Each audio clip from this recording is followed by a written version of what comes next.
Hi, everybody. Welcome to Christian Homestead. My name is Jared. I'm recording this on Saturday night, but for you, it's Sunday, and today is the day of the Super Bowl. And at the same time, we have the Winter Olympics taking place in Italy. In 2034, the Winter Olympics are going to come to Salt Lake City, which I think is a really big deal. I've talked about that before.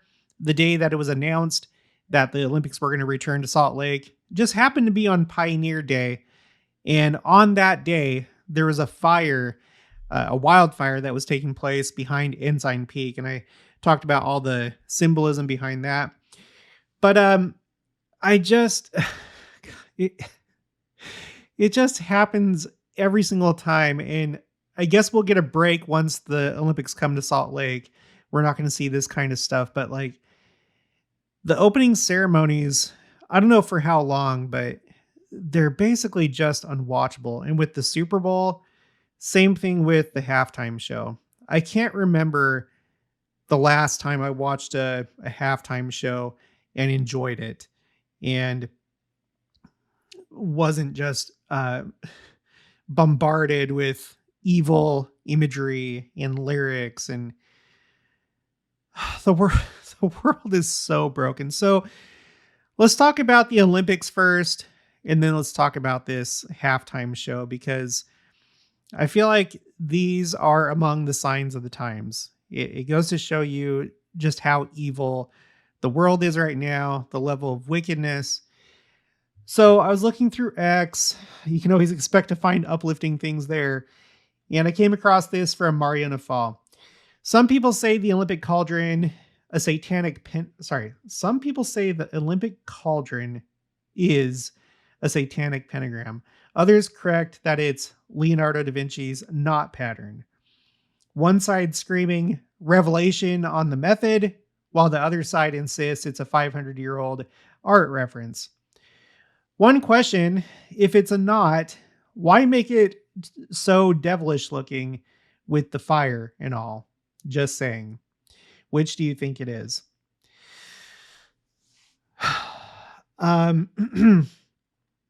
If it was any other year, like if we were like back in the 1980s, I might be like, oh yeah, you're making too much of it. But it's a consistent thing. Now, the fire is because this is the cauldron. And for some reason this year, there's two cauldrons. But when you look at it straight on, this is what it looks like. And by the way, here's, I guess, Da Vinci knots. I've never heard of that before, but I don't know. This kind of looks like that, sort of, not really.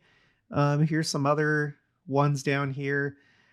I did an image search, and if this represents a specific Da Vinci notch or not, I wasn't able to find it.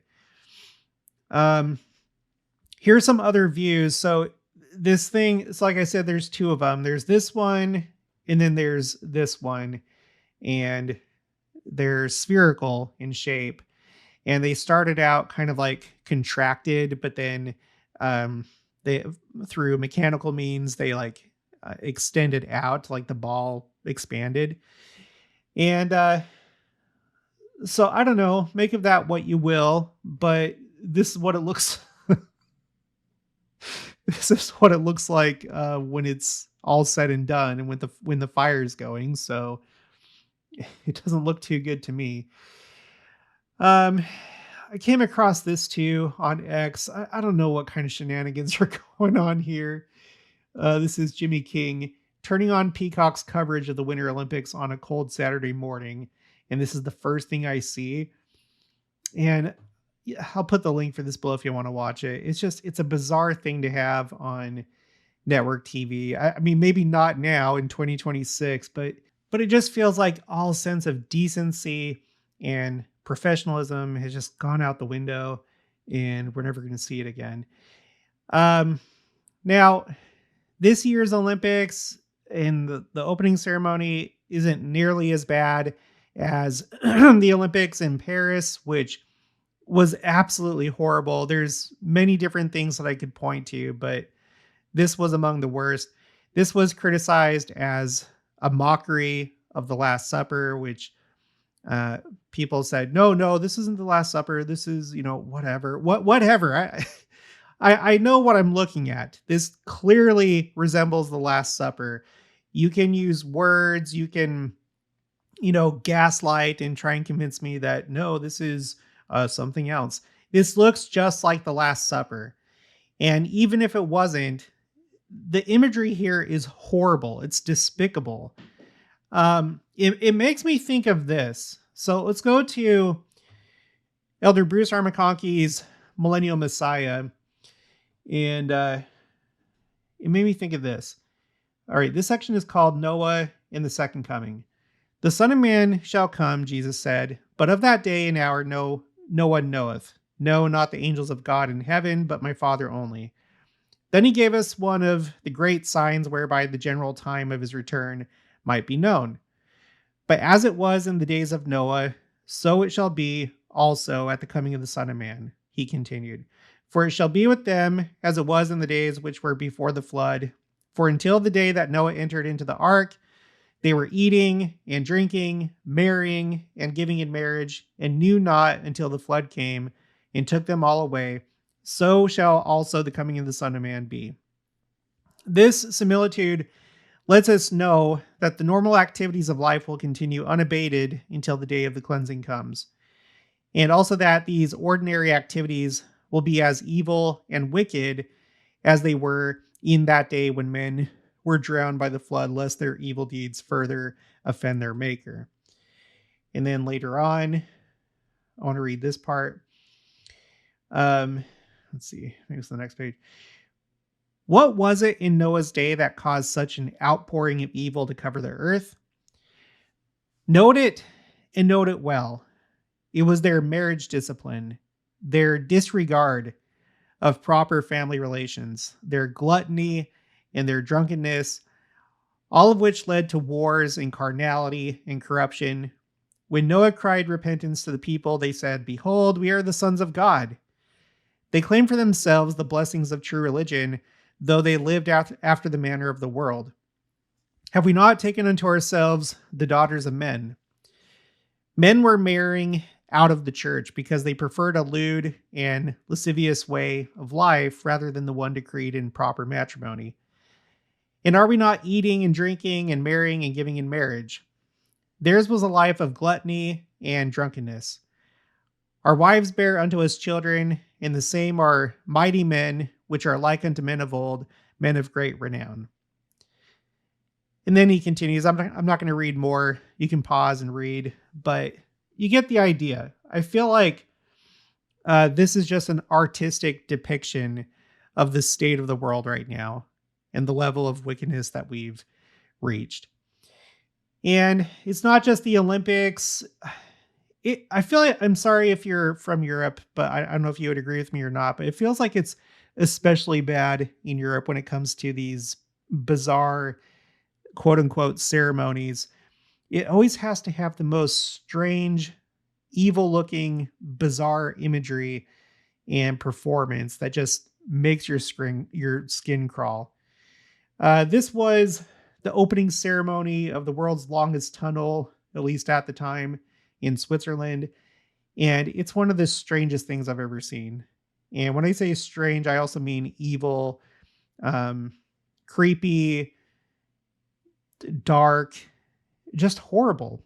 But nowadays, the Super Bowl halftime show is a pretty good contender for which one is more evil, between these weird opening ceremonies and just other performances. And then, of course, we have this going on during the opening ceremony when the nations and the athletes are introduced. There were boos when Israel came out, of course, and same thing for the United States. Although I think it was more when J.D. Vance was shown on the screen or something like that. But what I'm trying to highlight is the contention. The contention, division, polarization, not just within the United States, but throughout the world. And it's on display at this event that's supposed to unite, supposed to bring the world together, a time when we're supposed to put aside politics and just the heaviness of the world. No. Nowadays, that has to join us for this event, along with all this other nonsense like this. And then, the athletes were being interviewed. These are U.S. athletes, and they were talking about politics, about what it's like representing the United States. And a couple guys here pointed to what's going on with ICE and how, well, I'm not completely proud of what's going on in the United States. And again, bringing politics into the Olympics. And I know it's not necessarily new, but it feels like the Olympics are it's going against what it's supposed to be. It's not fun. It's just, it's not fun. I remember watching the Olympics when I was growing up. I always looked forward to it, and it felt pretty wholesome and got me excited about sports. But now you have to deal with this nonsense. So here's two people that are, somewhat ashamed of representing the United States. Then you have this girl that she says, I love representing the US. I freaking love it there. I love it. And I'm so happy I get to represent USA. So you see, these two differences in attitude. And all the while, it looks like there's protests going on in Milan. And so you have it both within the Olympic Games themselves and then outside the venues. I feel like this is the true spirit behind this scripture. This is Doctrine and Covenants, section 45. It's one of the two big Second Coming sections. The other one is D&C 88. And I feel like these two verses I'm about to read are basically about what I was just talking about. And it shall come to pass among the wicked that every man that will not take his sword against his neighbor must needs flee unto Zion for safety. And there shall be gathered unto it out of every nation under heaven, and it shall be the only people that shall not be at war one with another.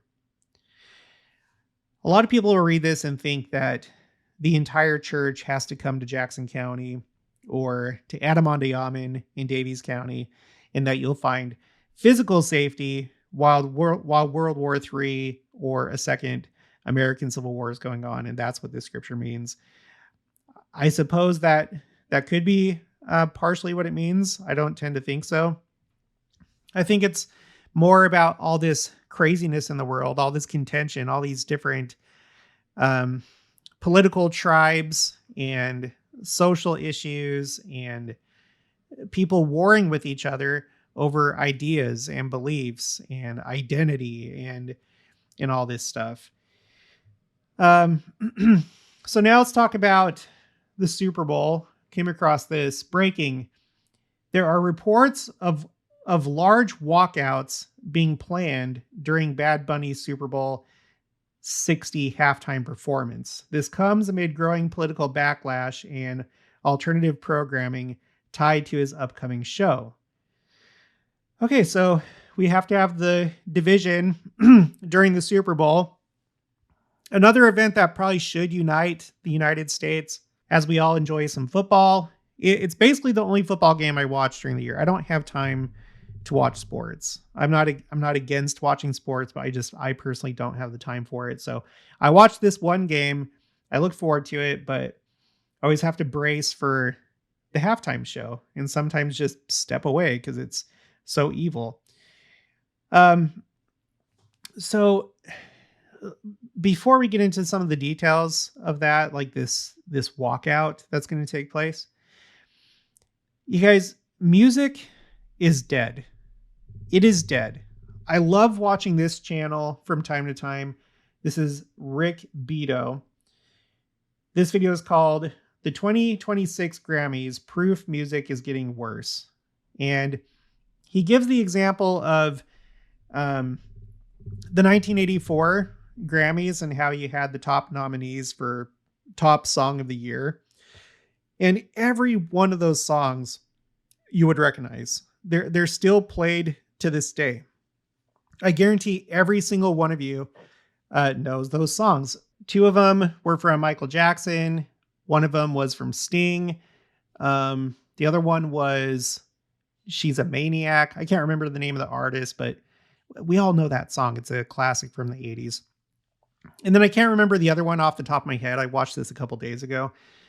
But they're all songs that were quality, and you can still listen to them today and enjoy them. And then he showed the top nominees for this year, and it's all just, it's horrible. He points out that these are songs that nobody's going to remember. And that's true. I don't know what you think, but I feel like music has been dead. Like the music industry has been broken for a long time. Somewhere around, I don't know, the 2000s, maybe the early 2010s, I noticed that a lot of big artists and big bands started to go away, and you had less and less selection, and everything started becoming more generic, and you had less and less big hits. And I know a lot of that has to do with, first it started with like, it basically started with the internet. It started with Napster and other websites like that, where you could just download music for free, and it wasn't legal. It was the early days of the internet. And then I remember when iPods came out, and then you could purchase songs, and what you would do is you'd purchase individual songs and then load them onto your iPod. This was before smartphones. And now we have streaming services where you can listen to as many songs as you want. You don't have to purchase individual songs.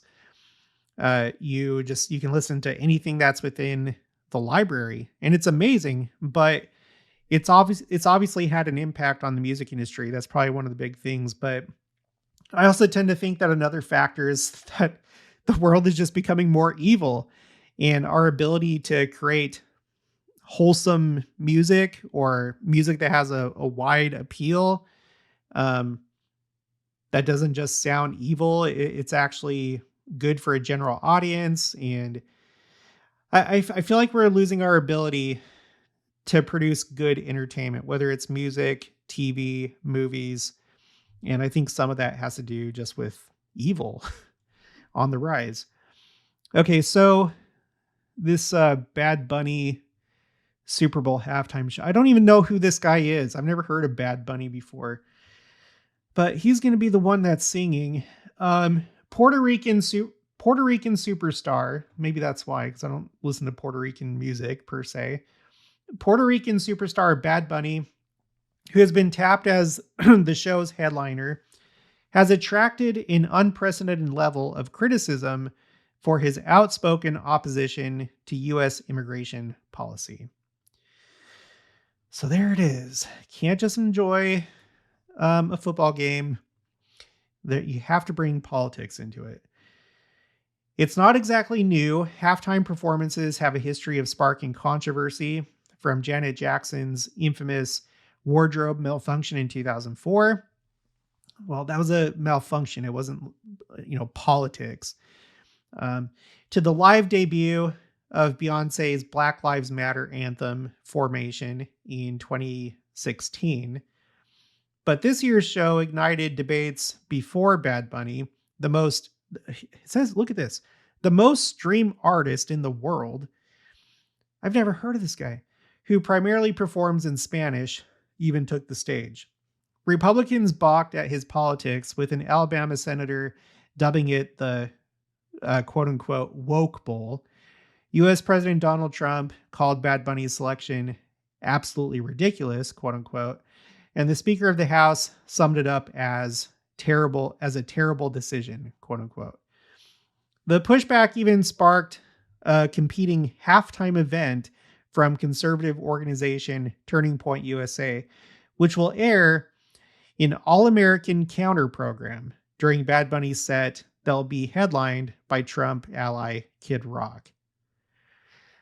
So this is going to be a first, a counter program. That's how bad things have become in this country.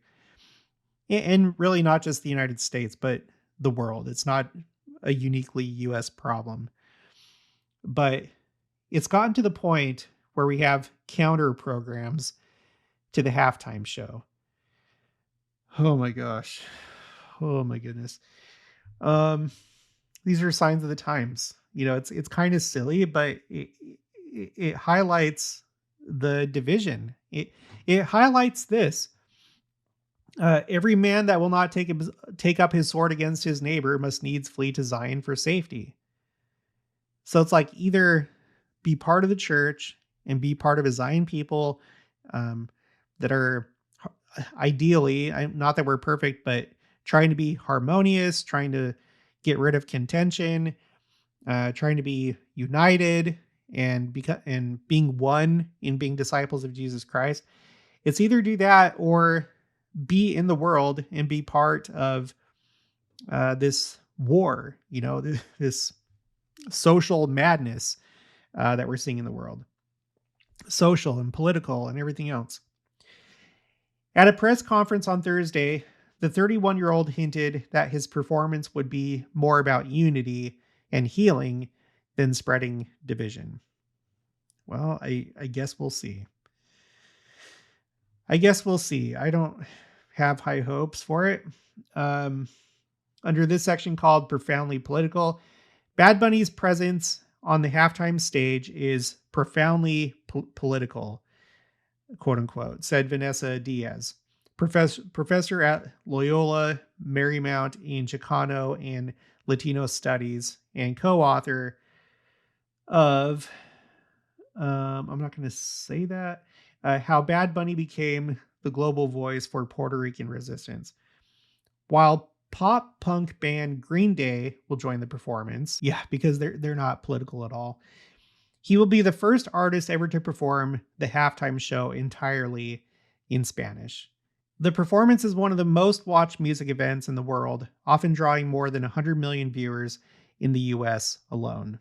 And I think that's why big events like this are so important to the adversary, because it reaches a lot of people. I've also pointed out that it's also a time that the Lord can have his presence made known. When certain things happen during performances or games or just anything where a lot of people are watching, it's a time that both sides can deliver a message. Whether it's just Satan using bad influences to get into your mind, or whether it's the Lord working a miracle or providing some kind of sign during the event. So anyway, so I guess we can look forward to the 2034 Winter Olympics, because I don't think we're going to have anything to worry about when that comes around. I probably am going to watch the Super Bowl. I may even watch the halftime show just to see how crazy it is, or maybe it won't be crazy at all, but I'm going to watch it. The Patriots, for a long time, they were me and my wife's favorite team because we went on our honeymoon to Cape Cod. And so we decided, oh, well, this is going to be our team because Cape Cod is right there by Boston. And it's kind of stayed that way. When we moved to Arizona, I was starting to become a Cardinals fan. My wife, not so much, because she associated the Patriots with our marriage.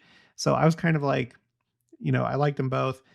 But now that we're living here in the Kansas City area, it's definitely the Chiefs, and I think it's going to stay that way. I'm still interested in this. I think I'd prefer for the Patriots to win, but and then another thing, it's interesting that the Patriots are playing in a year that the United States is celebrating its 250th anniversary. I kind of think that's not by mistake. I think it's not coincidence. So I've analyzed previous Super Bowls that have been really interesting. I was especially interested in the one where the Kansas City Chiefs played the 49ers in Las Vegas. There was so much potential symbolism in that game, and Kansas City won.